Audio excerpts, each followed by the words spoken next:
Hello guys, and welcome back to another tiny tutorial. And in this video I want to show you how you can easily make a base for a tentacle. It's pretty funny to do them because we know how flexible they are and they can bend and roll around in any direction, and you can make really cool shapes with it. So I will show you how to make a base for a stylized tentacle now. So let's dive into it. So I have here just a simple plane to drag out some tentacles, and the brush we're using here is the curved tube brush. So when you're clicking that and then dragging out some tentacles, we have two things we're seeing here. First, you see all these messed up parts here every time the direction is changing. So doesn't really matter because when you just click once on the curve, then it gets cleaner, so no worry about that. But the second thing here is that we have the same size over the whole curve, and we don't want that. Tentacles look like having a bigger base and having a thinner tip, right? So how to do that? Go to the stroke menu, down to curve modifiers, click on the size button here, and then on the graph on the bottom. And one thing you have to remember is the left side of the graph is the starting point of the curve. The right side of the graph is the tip of the curve. So when we want to have a tentacle bigger on the base, then we have to drag this up, and the tip should be thinner, and we have to drag this down, something like this. Now when I drag out a tentacle again, you see that we have a thinner tip and a bigger ground. So now when you're just clicking around, we can make all kind of tentacles.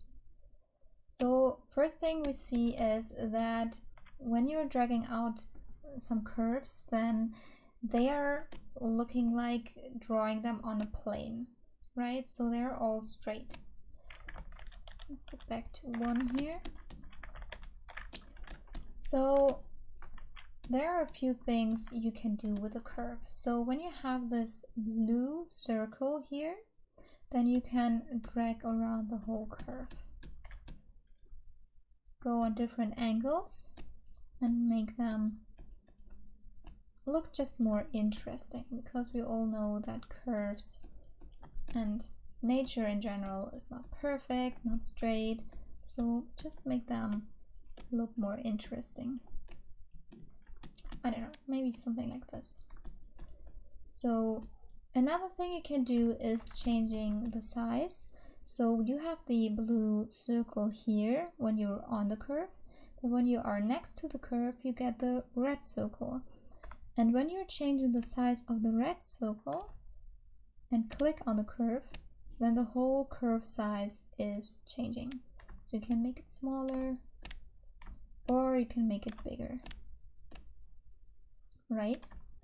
So let's just make it something like this.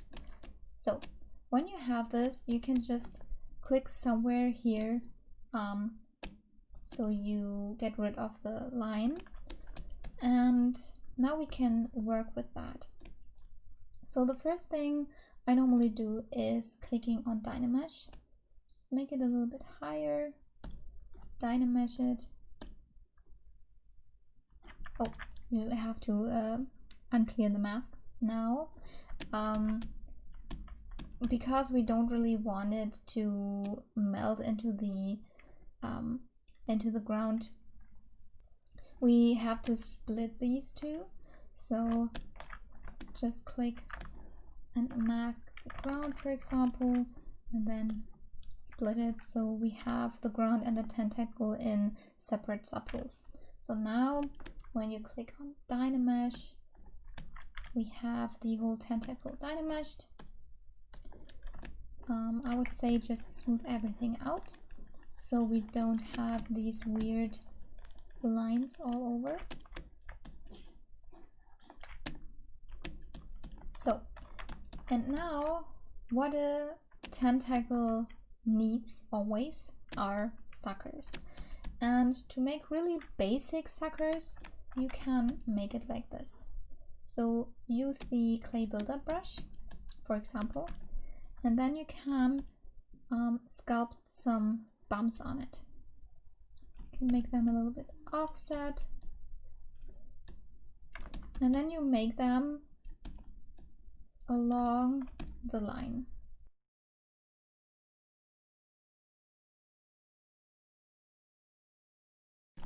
Now it kind of looks something like this. It looks pretty dynamic because we changed the direction of the suckers here. Now remember, you're in Dynamesh mode, so you can easily just click the control button and make the mesh a little bit cleaner. Now when you look at suckers, you see that they have this little inside here. So what we're doing now is just making a little bit of an inside, something like this, for all the suckers.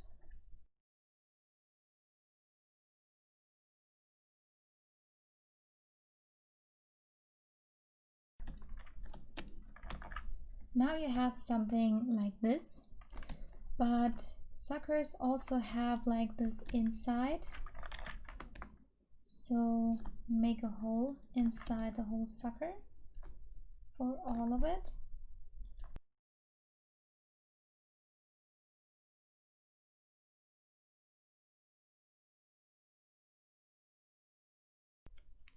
Remember, if the Dynamesh is too low, you can always go up with the resolution. Now we have something like this.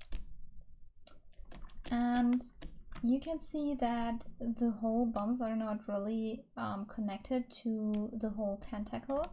So what I normally do now is just making some bumps on the side here. So something like this. And it's important to make it in this direction and not in this direction, because when you're going more into detail, you have all these little lines here for wrinkles, what makes it all more realistic. So if you're doing that, then do it in this direction. Do that for all the suckers again.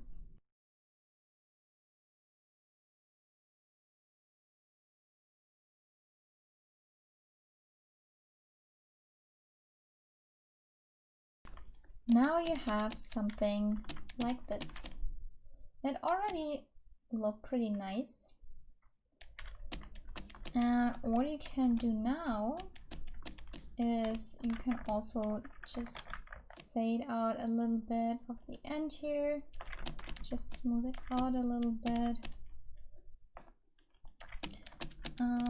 And now you can also try to make a little bit more texture on the other side here.